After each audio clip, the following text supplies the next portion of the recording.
PS5 Pro imminent, quadruple exclamation point.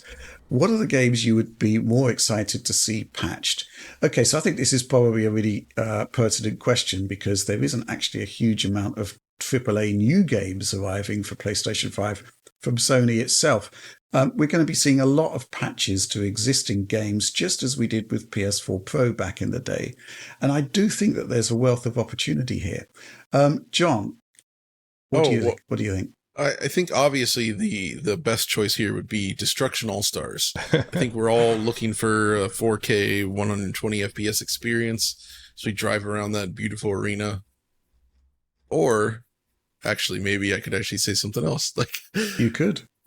So no, in reality, I joke about that, but there are a few games in here that I would like to see upgraded. First of all, Final Fantasy VII Rebirth. I think has dreadful image quality in every mode still.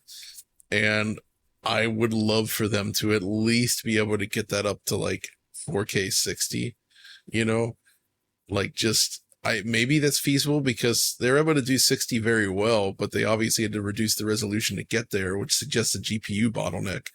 So if they can leverage this more powerful GPU to get us up to like at least native 4K at 60, that would at least sidestep the FSR1 badness that we're seeing in there.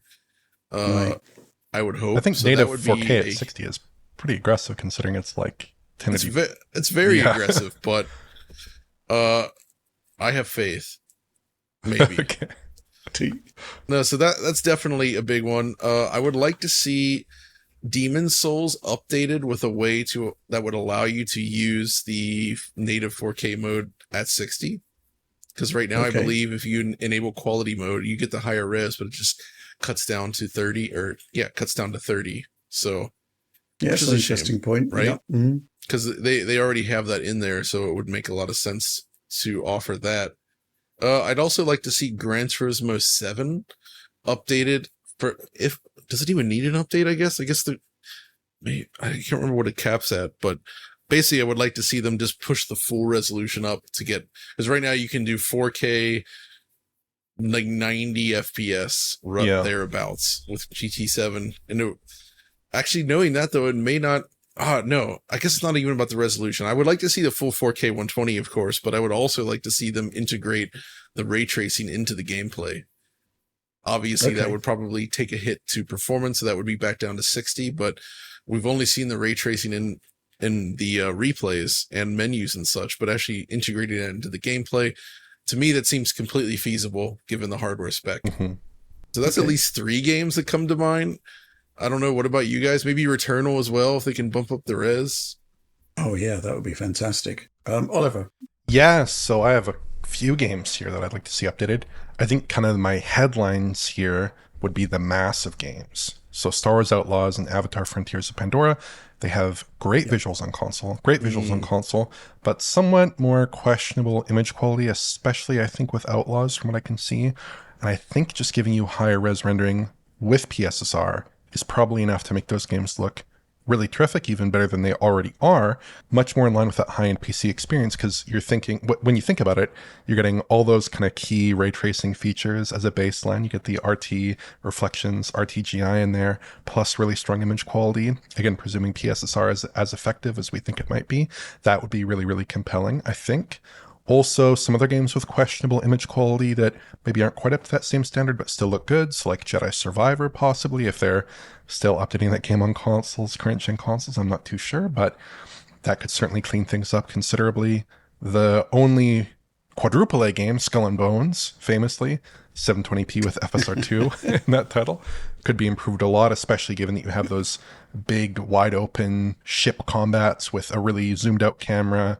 It's just kind of a bit of a disaster with FSR2. That could certainly be improved quite a bit.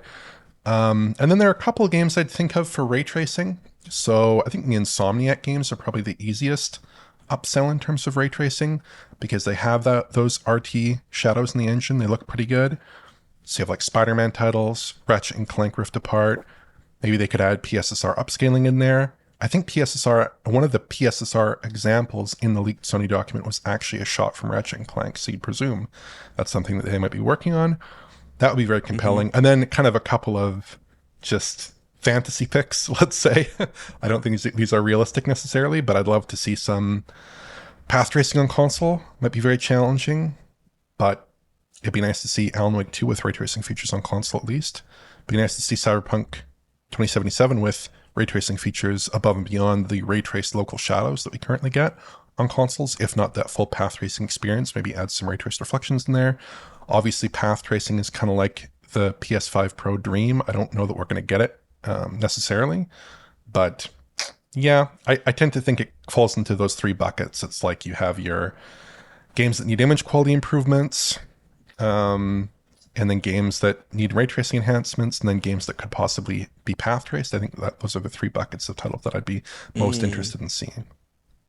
Yeah, absolutely. Did you mention Black Myth Wukong? That sure as hell needs a PlayStation. Yeah, we've talked about Black Myth Wukong quite a bit. I mean, I think that Black Myth Wukong's fundamental issues to me on PS5 are still related to the basic configuration of that game, and not as much with the hardware power of the PS5. That's my contention. But certainly image quality could be improved greatly.